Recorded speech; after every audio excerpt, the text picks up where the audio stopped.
Farm Progress Broadcast presents This Week in Agribusiness, serving America's most essential industry. Brought to you by Case IH. Solutions for every challenge. Equipment for every farm. Case IH, built by farmers. Hello, everyone, and thanks for joining us here for This Week in Agribusiness. I'm Mike Pearson. America's livestock industry has been concerned now for several months about the movement of the New World screwworm, a parasitic fly that lays its eggs in the hides of living animals. It's a risk, and it would be devastating if the livestock industry caught it. Unfortunately, the fly is moving closer. It's coming up through Mexico, getting close to Texas. And Texas recently announced they're going to go above and beyond. Joining me now to talk about the recent action is Commissioner Sid Miller, head of the Texas Department of Agriculture. Commissioner Miller, fill us in on what Texas is proposing to do to bait these New World screwworm. Well, this thing is advancing a lot faster than we had liked. You know, since January, it's traveled 750 miles. That's about 100 miles a month, and it's now within 350 miles of Texas. So we've got to do something to stop the advance of it. This is a very devastating, as you well know, insect. It actually eats on the live flesh of animals. It's a maggot, and it's not a pretty sight.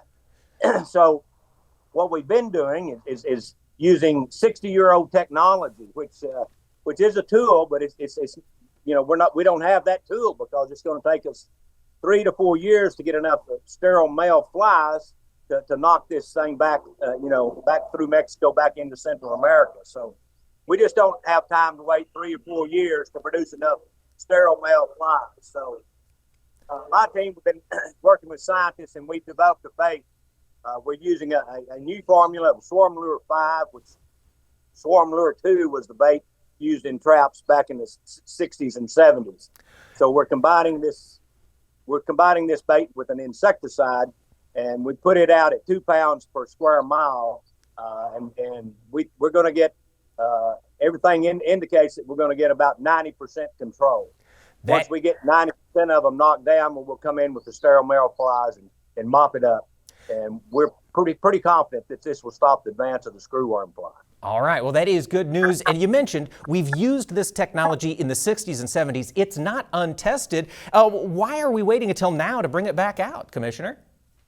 Well, that's a good question. I don't know. My staff, researched this. It just wasn't used much because it was so effective.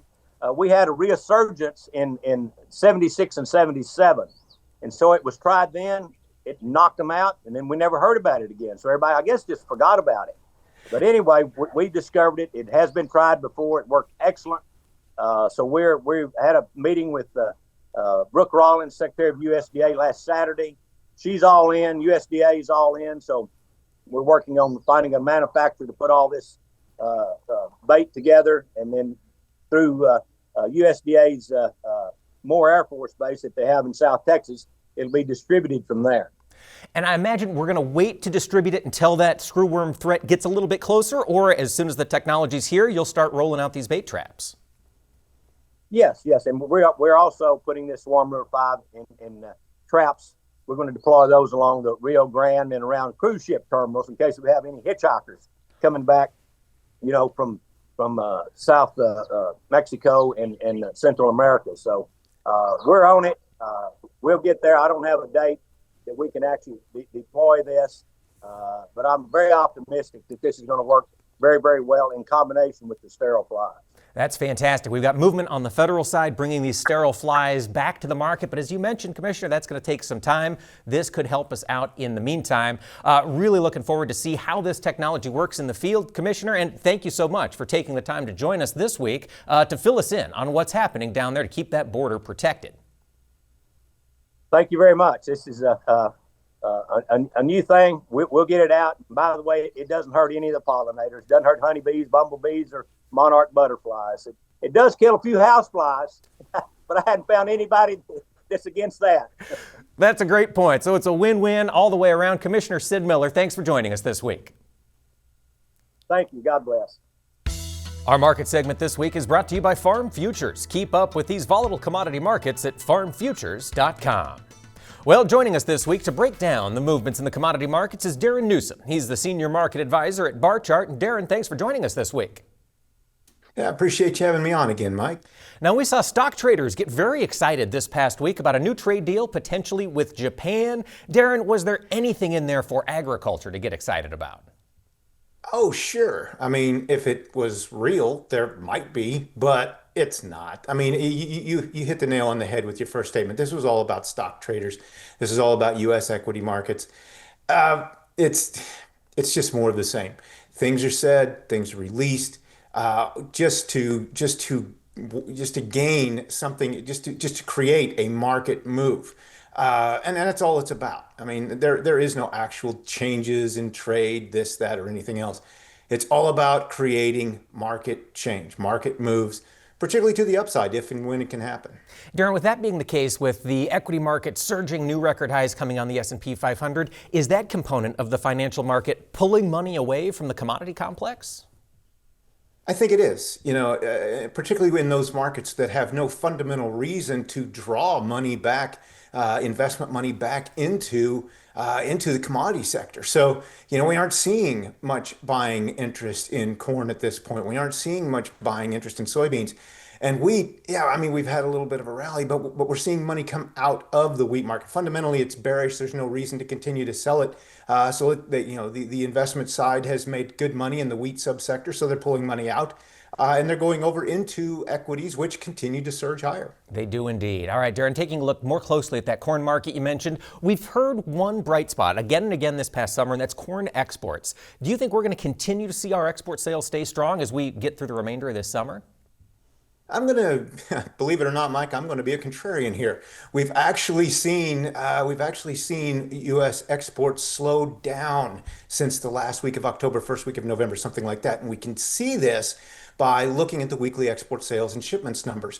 That last week of October, first week of November, we had a pace projection based on shipments and the percent shipped during that point of the year of 3 billion bushels. Since then, it's almost dropped week by week to 2.6 billion bushels. So we've lost 400 million bushels worth of potential shipments. So we'll see if this slide continues through the last couple months of the marketing year and what it might mean for the next marketing year. All right, Darren. Well, we've got a good-looking crop out there by and large, particularly in the upper Midwest. We've got concerns on the demand side. What's your advice to corn growers here this summer with that new crop corn? Yeah, if we haven't done anything yet, then probably not a great time to do it. We are moving up into a seasonal time, into a seasonal point of the year where we could put in a low. We could put in a low anywhere from late July through late August. So, for whatever reason, we have seen the market stabilize. The midpoint of the recent range over the last couple of years in December corn is about 430. We dropped down below 410 last week, and now we've kind of stabilized in here around the 420 level. So, could the market go lower once we do start to see some combines running, particularly outside of the major corn belt? Yes, but it just doesn't look like there's much there's no reason to push it this much lower at this point. All right. So maybe we'll have a little period of stagnation in here as we get through the remainder of the summer. Folks, we'll be back. We've got more to come with Darren Newsom here, Senior Market Advisor at Barchart, so stay with us. Our market segments this week are brought to you by Farm Futures. Keep up with these volatile commodity markets at farmfutures.com. And this week, we're talking with Darren Newsom of Barchart about the commodity markets. And Darren, we talked about corn. Let's talk about soybeans. That's a market that's been bearish for a while. Does that bearish outlook continue in your mind? Yeah, I just don't see anything changing. We've seen continued strengthening of the future spreads here as we've made our way through July. So, it just continues to indicate the commercial side's putting pressure on the market. The weather's been near ideal for much of the plains in the Midwest. Demand, we talked about how the export pace has slowed down in corn. It's done the same thing in soybeans since late October 2024. So no surprise there. There's no reason to get overly excited about soybean supply and demand right now as we finish off summer and head into fall. All right. Anything growers need to be doing now with those new crop soybeans, Darren, or is it just a little too late? It's, to get the best of the market, it's too late. What we can hope for now is if, the old saying is soybeans are made in August. So let's say it turns hot for 6 to 10 days, whatever, and it does spike a rally in the market on some fund buying or something. That would give us an opportunity possibly to get some sales on the books. All right, be watching for those opportunities out there in the markets. Now, Darren, we mentioned at the top of this discussion that the equity markets have been on fire, new record. That strength seems like it's leading right into the cattle complex. What are you watching here in the beef side? The biggest thing to me is the divergence that we're seeing, for what it's worth, and I know they're USDA generated numbers, but boxed beef is collapsing. And so the meat coming out of the packing plant is falling fast. So this raises a question. Did it hit a tipping point? Have U.S. consumers gone away as we get through grilling season and start looking ahead into the fall? Or is there something even bigger that, again, U.S. consumers just aren't going to pay this price? So we're starting to see the market fall. And if so, if we continue to see futures going up, cash really hasn't been developed yet quite this week when we were speaking. So let's see what happens to the cash market. If we're going to continue to see a divergence, that means at some point something's going to snap. It can't continue this way forever. All right, things to watch. There's hope for folks with a lot of unhedged cattle. This might be a time to put some protection in place. I think so, a little bit at a time. I mean, either that or just sell the cattle when they're ready. I mean, these are extraordinary prices, and we don't have any solid sell signal at this point. But I wouldn't hold the cattle much beyond when they're ready. And I know ready now is 1,800 to 2,000 pounds, whatever. These things are coming out as elephants these days. So that's a saying from my old friend. But yes, don't hold them too long. Don't try to outguess the market, particularly when we see this type of divergence. All right, Darren, before we let you go, we've seen a lot of change in the value of the U.S. dollar, the U.S. dollar index. It has been trending downward recently. Is that beneficial for commodities, and will it stay trending down? The old thought process was there was an inverse relationship between the dollar and commodities, and then there might have been back in the day. But to me, this is more a sign of that the rest of the world has lost faith in the United States. They're using other currencies as their backdrop, as their backstop now.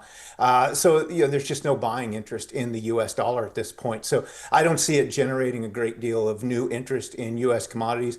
I think there's other issues at play, certainly political issues at play at this point. And now, as we head into the next week, the attention will be on the FOMC meeting. Rates aren't going to change this time around. So we'll see what it means, for later in 2025 and early 26. Lots to watch in these markets. It is certainly a volatile time for folks, whatever sector of the commodity complex they are in. Darren Newsom, Senior Market Advisor with Barchart, thank you so much for joining us, as always, on This Week in Agribusiness. I appreciate you having me on, Mike. Agriculture meteorologist Greg Solier now brings us his farm weather forecast for the week ahead. Our weather segment is brought to you by SprayTech, making your spray applications effective and convenient. Use it once, trust it always.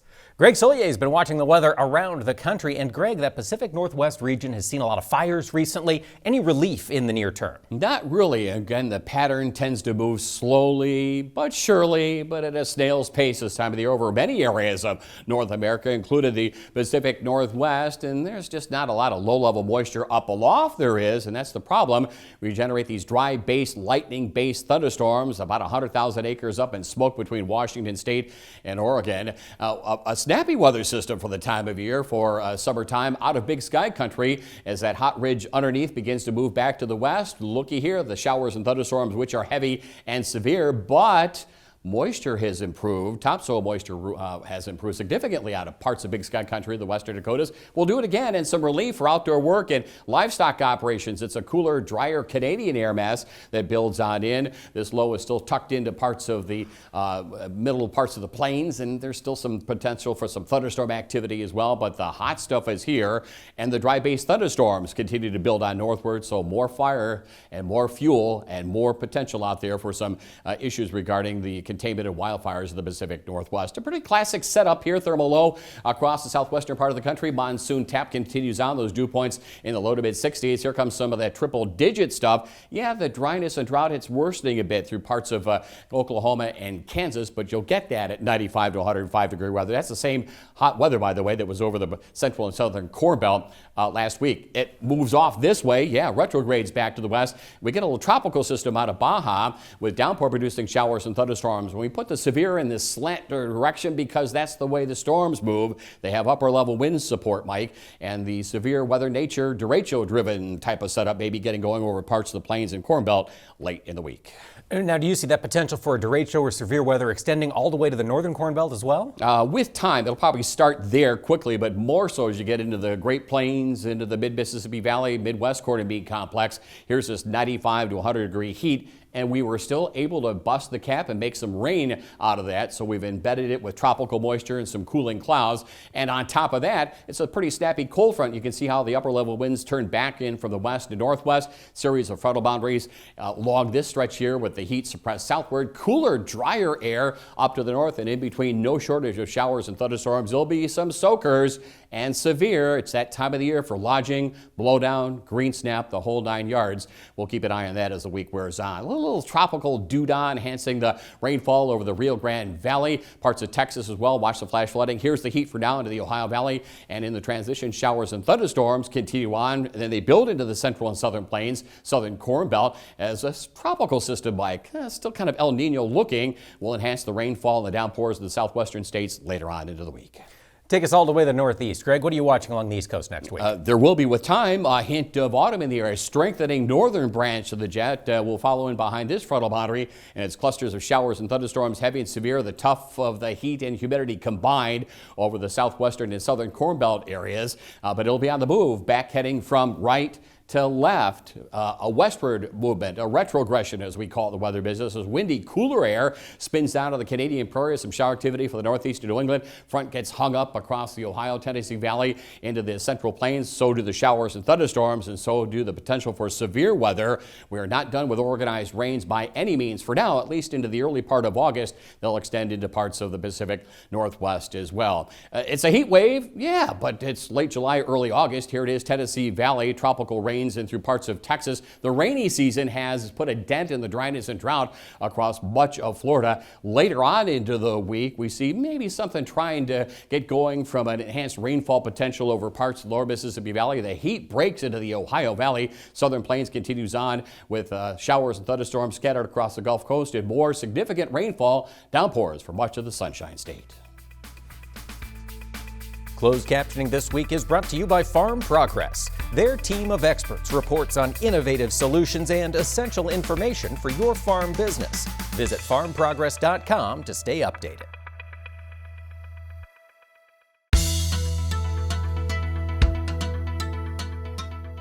Welcome back, ladies and gentlemen. Across the country, several states are taking a look at lab-grown meat and the impact it could have on their state's livestock industries. One of the most recent to take action was the state of Nebraska.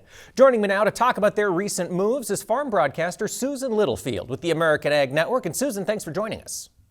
Well, thank you for the opportunity. So it's been kind of interesting here. It has been. Let's talk about what did Nebraska do for lab-grown meat here last week?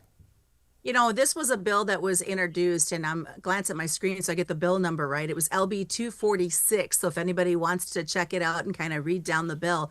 But it was introduced, and the governor was very excited, and so was our Department of Agriculture, to focus on the beef that we grow here in the state. You know, Nebraska has always been known as the beef state. I mean, processing 6.8 million head of cattle. That's a lot of cattle that's moving through. That's more than any other state. We kind of bounce back and forth with Texas as to who's going to be number one, but it's nice to see some stand up. I mean, and as the governor put, Mike, he said, you know, if fake meat is what he called it, but if that is what you want to feed your family, that is your prerogative, but you're going to have it delivered to your doorstep because you're not going to be able to just go in and buy it. So that is the crux of the issue. Nebraska now, the manufacture and sale of lab cultivated fake meat, it's banned outright. Is that right? That is correct. The law itself will go into effect on September 3rd, but the governor has said if you want that meat, you have to go somewhere else. And we don't even want to call it meat. If you want that product, you're going to have to go somewhere else, have it delivered to your doorstep, because you're not going to be able to go to your grocery store to make that purchase. And it's a big win for Nebraska cattle producers, but more importantly, I think it's a big win, Mike, for all of agriculture.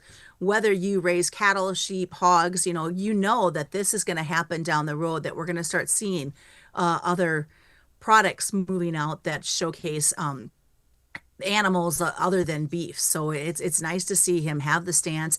And as our director of agriculture, Sherry Vinton, said, why would you want to feed this to your family when we don't know the health implications of what has been concocted to put into this? And I know that's been a question for a lot of these states who are taking these efforts to ban or minimize the sale of lab-cultivated fake meat. Susan, what's been the response from the cattle industry in Nebraska? Are they in support of this? Oh, absolutely. They actually did a ceremonial signing of the bill in O'Neill, Nebraska at a meat locker.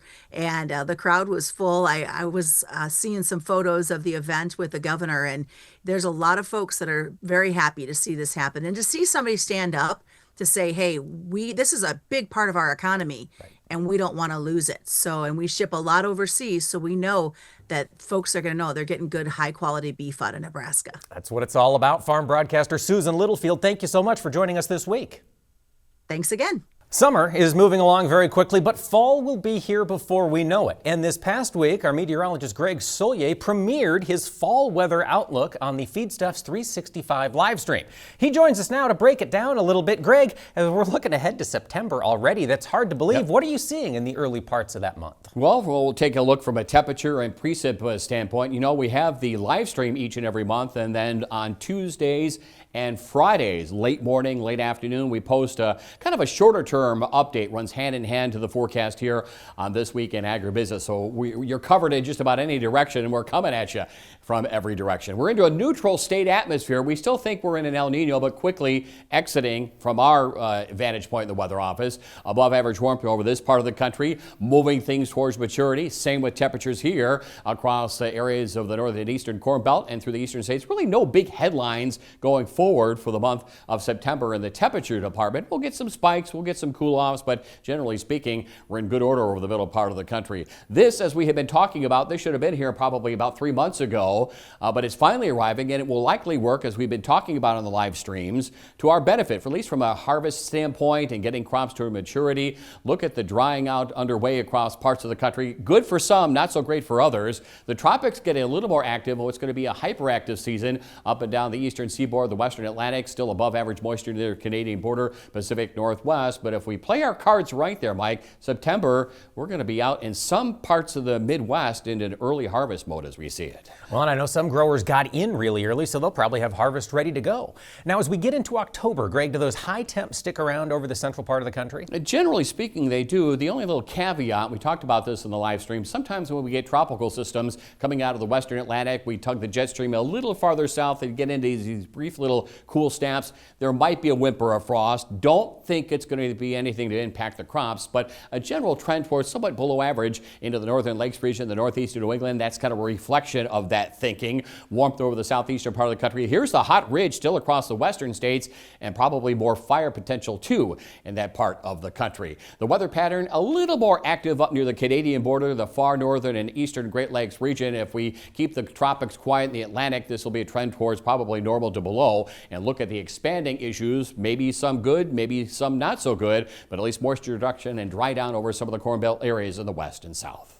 And of course, we'll be turning the calendar to November. Greg, do you see any return to normalcy for much of the country from a temperature perspective as we get into November? We really do, beginning to see some cool air on the move and nothing barbaric. And if you're not done by Thanksgiving, don't look for me. I'm not going to help out because we should be done certainly by that point. Here's some warmth here. Cool weather across the upper Midwest. A fast jet stream pattern, but it is November. So the end result, picking up of the pace of stormy weather, if you will, across the upper Midwest, the Dakotas, Canadian Prairie, a little more propensity for wet weather up and down the eastern seaboard and parts of the Corn Belt too. 4-week forecast is coming up later on the broadcast. We'll take you right through the month of August.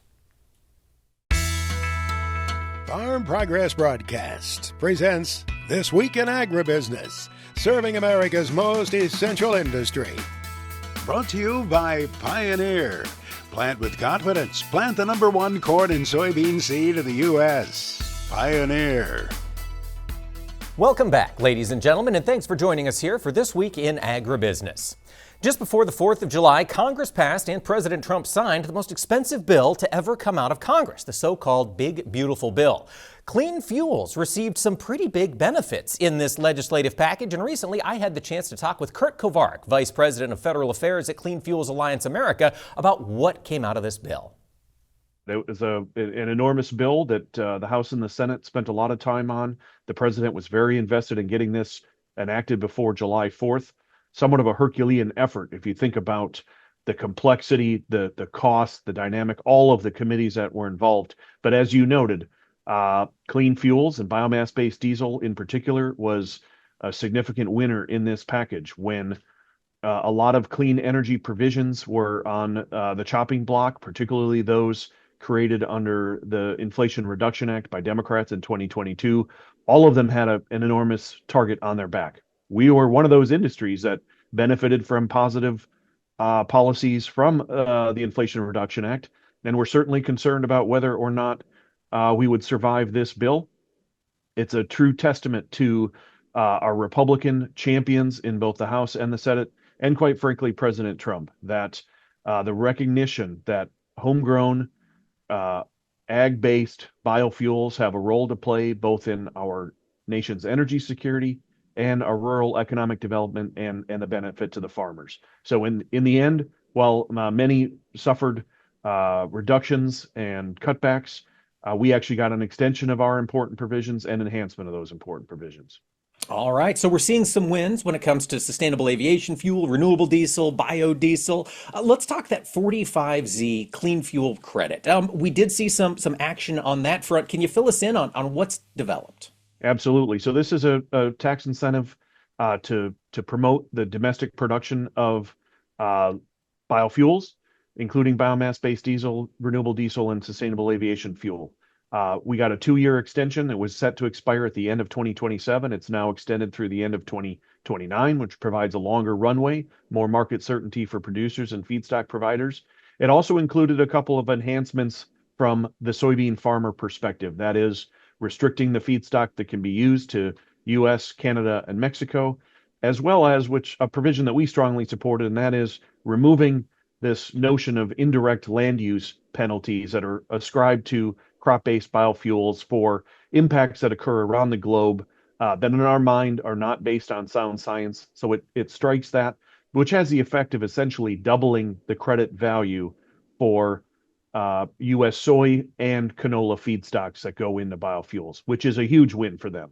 Can you fill us in on when these changes would go into effect now that the bill is passed? Great question. So many of the modifications begin in 2026. So effective January 1st, 2026. What Clean Fuels is working on right now is working with the Trump administration to get as much guidance out as possible here in the near term. Our industry has suffered from lack of guidance on 45Z since it was implemented in 2022, which has had a real hamper impact on our industry's ability to operate, function at full capacity. So we're hopeful the Trump administration will act quickly. This is now a Republican sponsored and Republican pushed priority. So we hope the Treasury administration, Treasury Department understands that and gets guidance out so that our industry can get back to full capacity.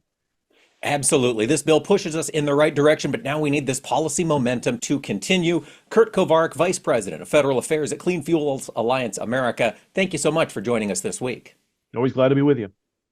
Agriculture meteorologist Greg Solier returns now with his extended farm weather forecast for the country. Our weather segments this week are brought to you by SprayTech, making your spray applications effective and convenient. Use it once, trust it always. Greg Solier is back. And earlier in the program, he outlined some rain risks next week. Greg, who's going to see the precipitation? Good coverage, good solid amounts. Most folks that have seen rain will get more rain. Others that have been on the lower, smaller side of the rain gauge more rain coming, so hang in there. A couple areas to stay heads up for. Southwestern part of the country, monsoon set up and a little tropical feature here. Inland will enhance thunderstorm activity where it does come to light, and more so, some significant rains late in the week over the southeastern part of the country, probably translating southward into Florida, but a wide and expansive area of 1/2 to 1.5 inches, some spots 2 or more, and the severe weather likelihood out of parts of the central Rockies, dry base there with more lightning than anything, and some goodly downpours across much of the heartland. So if you can stay away from the hail, the high wind, the derecho effect, the beat goes on and some pretty good looking stands out there. Well, let's take a look at temperatures for the week of August 4th to the 10th. Greg, what do you expect? Temperature-wise across much of the country, here is what was the heat wave over this part of the country. And the following week or next week, it'll be here. Following weeks into the parts of the Pacific Northwest. So it is on the move again as we continue to sliver on down and push some cooler air for the northeast of New England. Temperatures closer to normal, even a bit below in the cloud cover and the monsoon setup of normalized rainfall here. Tropics are going to begin to get a little more active across the southwestern Atlantic. This is going to be probably the trouble spot here with time, but a fetch of good moisture up the eastern seaboard. Northern Corn Belt, this is a derecho-driven setup, and high and dry weather for the Pacific Northwest. More fires there and moving with time and expanding across parts of the Great Plains.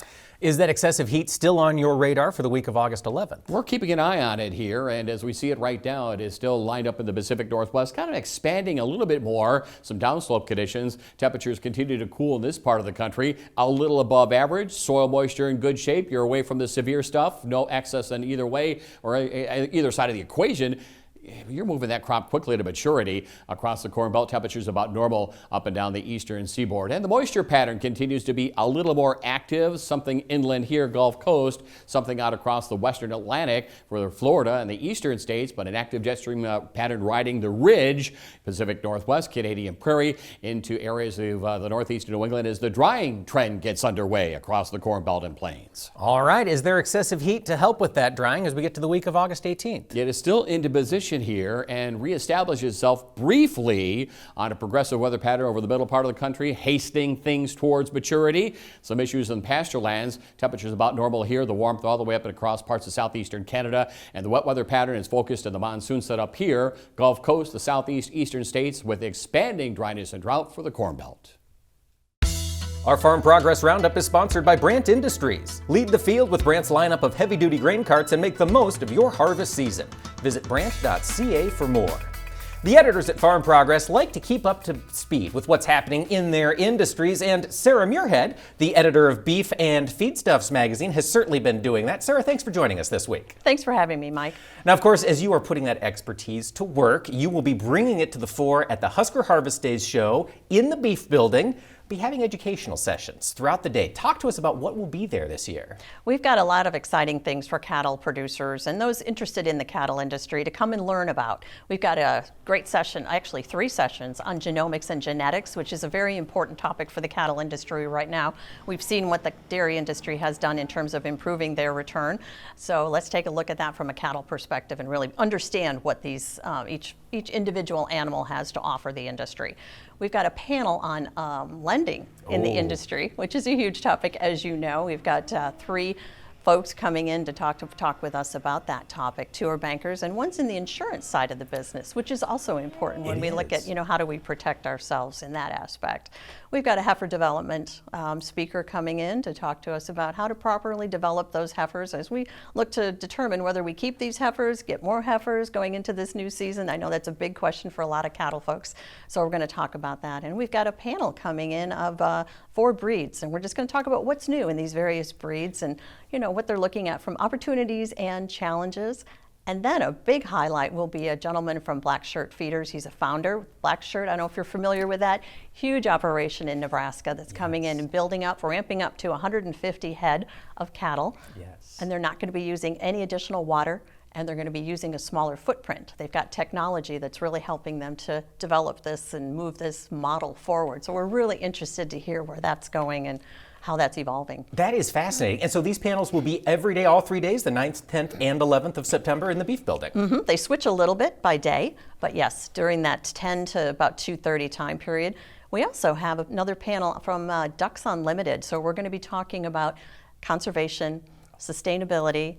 We have a gentleman, or a person I should say, from Ducks Unlimited and the Certified Angus Beef, because they're working in conjunction on these programs, as well as a rancher we're bringing in to kind of talk about what they're experiencing through these programs. So lots in store for Husker Harvest Days in the Beef Building, which is part of the Beef Showcase. Absolutely. And so for folks who are curious, if maybe they've never been to Husker, they want to know what's there, particularly on the livestock side, where would you send them for information? HuskerHarvestDays.com is the best place to go to get information on the whole show, and then just click on that livestock tab. Perfect. And it is a big turnout for livestock at Husker Harvest Days, isn't it? It is. We've done a lot of surveying and taken a look, and we're saying, you know, we show that most of the folks who come have cattle. So that's why we're ramping up on the cattle side of this business. It is a big part of the industry when you get into those high plains, and Beef Magazine, of course, keeping the industry up to speed as always. Yep, we sure hope to.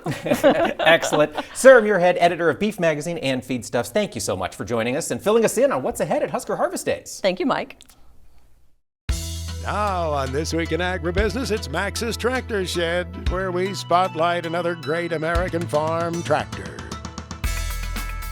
Partly personal, as the late Paul Harvey would have said back in the day, it's a tractor that's been special to Max Armstrong. And you may have heard, the Armstrong Super M is going to be finding a new home. Max's Tractor Shed is brought to you by Lundell Plastics. Vance Lundell and his team make those products to serve farmers from their plant in Odebolt, Iowa. Visit the website lundellplastics.com. Well, it's part of my story extending back almost 3 decades. That was when we acquired the Armstrong Farmall Super M, made in 1953. And the story behind it is the International Harvester Collectors Club Chapter 2 in Northern Illinois said, Max, you need a Super M to go with your Super H. They found one, they worked on it. They did a lot of work to make it a very, very nice tractor. It's been in several states across the heart of the country, tractor rides, tractor shows, county fairs. And there comes a time, I wouldn't say it's a total herd dispersal, as the dairy industry might say, but there's a time that someone else should be the proud owner of a very fine Farmall Super M. And the folks at Sullivan Big Iron will be selling that tractor. Stay tuned to the weeks ahead for more information on that. A very fine tractor that's been a lot of special places and has had a special place in our heart. In fact, it was one of the model tractors for the box set, the 1/16th box set of Farmall tractors. More to come from the folks at Big Iron. Here's Mark Stock. Well, hello, Max. As we round out the month of July, we'll be conducting the Diggers LLC Retirement Sale, equipment located by Arlington, Nebraska. This online auction is on July the 30th, and it features a Case IH Steiger 580 Quad Track Scraper Special Tractor, a 2019 Case 2050M LGP Dozer. Also, on July the 30th, Simon Contractors will sell 176 items, featuring construction equipment, a Caterpillar 140H VHP motor grader, John Deere 644K wheel loader, a Cat 613B self-propelled elevated scraper. And on Thursday, July the 31st, 72 acres of Marion County, Missouri land will sell for Glenn G. Gordon. Land is located 3 miles north of Hannibal, Missouri. And 239 acres of Brown County, Illinois land will sell in 3 tracts. This real estate, commonly known as the Bede Easley property, is located just south of LaGrange Lock along the Illinois River. All 3 tracts are excellent hunting and recreational properties. Tract 3 has mature trees, wetlands, and Illinois River frontage. And Max, it looks like a big crop is coming. Please watch the month of August for our fall harvest special auctions. Our FFA Chapter Tribute is brought to you by Geringoff. Check out the new XFR 50 Draper with 3 times more flexibility than the closest competitor at Geringoff.com. Geringoff, proudly built in the American heartland. This week, we're getting to know some folks from the Michigan State FFA. This time, it's Lizzie Hartman. She serves as the Michigan State FFA Vice President at Large. And Lizzie, thanks for joining us this week. Yeah, thank you for having me. So I understand from your background that you've got quite a diverse livestock experience in your FFA history. Fill us in a little bit. Yeah, so I grew up on my family's farm in Clayton Township, Michigan, and I've been around livestock pretty much my whole life. I've shown a lot of types of livestock, pretty much everything except for like alpacas and llamas. But I really found kind of my passion when it came to showing sheep, and a friendship I made through that is actually what got me into FFA. Oh, wow. And then that's a friendship that has persisted. You've been in leadership in FFA. Now you're serving at the state level. What's travel requirements like for a state level vice president? Yeah, so it's really exciting this year. Me and my team, we get to travel to chapters all over the state. So I get to go pretty much everywhere, every region in our state, and it's super exciting. So in the fall, we do most of our chapter visits, which is when we travel and we just go and visit chapters throughout the state and even up in the UP. So that's pretty exciting. That is, and that'll be here before we know it. And then, of course, your future plans, Lizzie. Do you hope to make a career in agriculture? I do actually. So my future plans are kind of unique. I don't want to do like the traditional agricultural job, but I have a really big passion for kind of politics and law. And so I want to go into agricultural law and become an agricultural lawyer. We need good experts in the worlds of ag policy and ag law. Lizzie Hartman, we wish you the best of luck going forward. Thanks for joining us this week.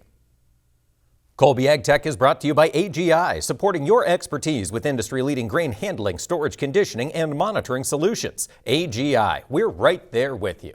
Chad Colby's already looking ahead to a big event coming at the end of August, the Farm Progress Show. Do you remember your first Farm Progress Show? Mine, Matt, was back in 1984 in Brimfield, Illinois. And what was your first one? My first working the show was 1995 in Terre Haute, Indiana. Before that, my first as a visitor was 1990 in Amana, Iowa. So we're closing in on this year's show next month. Talk a little bit about a first-time visitor and even a seasoned pro. What can you tell us about this year's show? Well, you know, the best thing to do is spend some time at farmprogressshow.com. Plan your day. There's 7 miles of roads here. You don't want to backtrack, so you want to have a good plan coming into it. You can buy your tickets in advance at a discount. You can get your hotel rooms booked. Plenty of rooms in the surrounding communities, easy drive in. Traffic routes are easy, so it's a fun way to spend a day, a little bit of a pre-harvest party for the whole crew. What about other things you don't think about? I know there's golf cart availability, you know, those kind of things you got to prepare before you get here. Talk a little bit about that. Yeah, you know, in addition to making your plan and booking your hotel rooms and buying your advance tickets, there are a few golf carts left right now. They're going to sell out pretty quickly, but there's always personal mobility scooters. If you can't get around, those are always available during the show.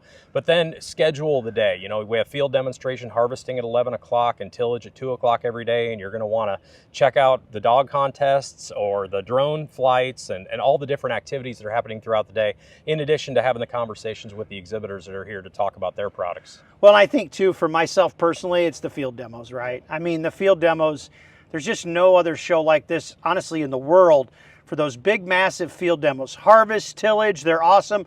We're going to talk about that more here in the next coming weeks on the tech segment. But Matt, thank you so much for giving us a little insight. And oh, by the way, Mike, we're curious, when was your first Farm Progress show?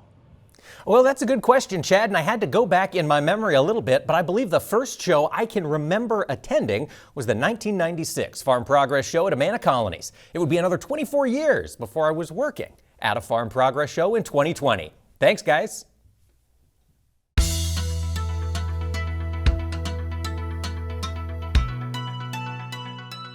We talk about the weather a lot in agriculture, particularly as it impacts crop yields and the farm markets. But there's another industry watching the weather closely, and that's insurance. Recently, I spoke with Grinnell Mutual President Dave Wingert about the state of the insurance industry and how this weather has been causing some challenges. Fortunately, we've seen a little bit too much weather the last few years, especially starting in about 2020 and really going all the way through 2023. And we continue to see weather in 24 and 25 that experience these things called derechos that not a lot of us had really heard about before. It's definitely impacted our footprint in the upper Midwest and especially in that rural agricultural market. But, a big challenge has been just the severity, the frequency, and the cost of these events. When you couple it with the inflation that we've seen the last few years, everything just costs more, whether it's farms, farm machinery, vehicles, homes, everything just costs more. So it has definitely impacted insurance rates and insurance coverages. Absolutely. So we've got that margin crunch now on the farm. Dave, what is the insurance industry doing to help keep prices manageable or just to adapt to this world? Yeah, I think just in trying to control losses, insurance is basically about sharing losses. You have to bring in enough premium to really offset all those shared losses that you're having. And so as we've seen higher inflation and more losses, unfortunately, companies have had to increase premiums and get rates up to really cover the increased insured values that everybody has now, along with coverage changes. And that can be, replacement costs, maybe now moving to actual cash value, so depreciated values for roofs and buildings, cosmetic and matching and other things that maybe would automatically be done. Insurance companies are kind of having to scale that back just to control the losses, because what was happening in the last few years, a lot of insurance policies were becoming maintenance policies, if you will. That's a really good point. Looking specifically at rural areas in the country, do you envision any challenges rural homeowners or farmers could have in the next little while trying to acquire insurance coverage? I think just over the last few years, we saw, just availability of insurance, like you mentioned. Some carriers, some of our peers have had to pull out, do moratoriums, kind of stay away from certain states in particular. We were fortunate we never had to go to those extremes. But I think as we will see improved experience, hopefully we'll see those companies come back in, loosen up underwriting a little bit, and we'll see more availability in the future. We can tell even our experience has been a little better the last year and a half. So starting to see a little bit of a turn in the tide. Maybe things are going in the right direction. We'll hope, but with insurance, you never know. And I never want to speak too loud, because a storm can hit tonight or tomorrow night, change things very quickly. So that's a great point. That is the game of risk protection, making sure we're managing those threats that are out there. Dave Wengert, President, Grinnell Mutual, thank you so much for joining us this week. Thank you. Thanks for having me. There's going to be no shortage of news impacting the world of agriculture as we get into next week. We'll be looking ahead to the USDA's World Agricultural Supply and Demand Outlooks report from a market perspective, and we'll see what comes on a policy front from Washington, D.C. There's never a shortage of things to discuss. Thank you for joining us here today, and be sure to catch us next time right here for This Week in Agribusiness. This Week in Agribusiness is recorded in the Strauss Studios. For more than 70 years and 3 generations, Strauss has been manufacturing high-performance German-engineered workwear, work boots, and safety equipment. Prepare for the next growing season at Strauss.com. This Week in Agribusiness is produced by 22 Creative Group and has been a presentation of Farm Progress Broadcast. We invite you to visit us online at agbizweek.com.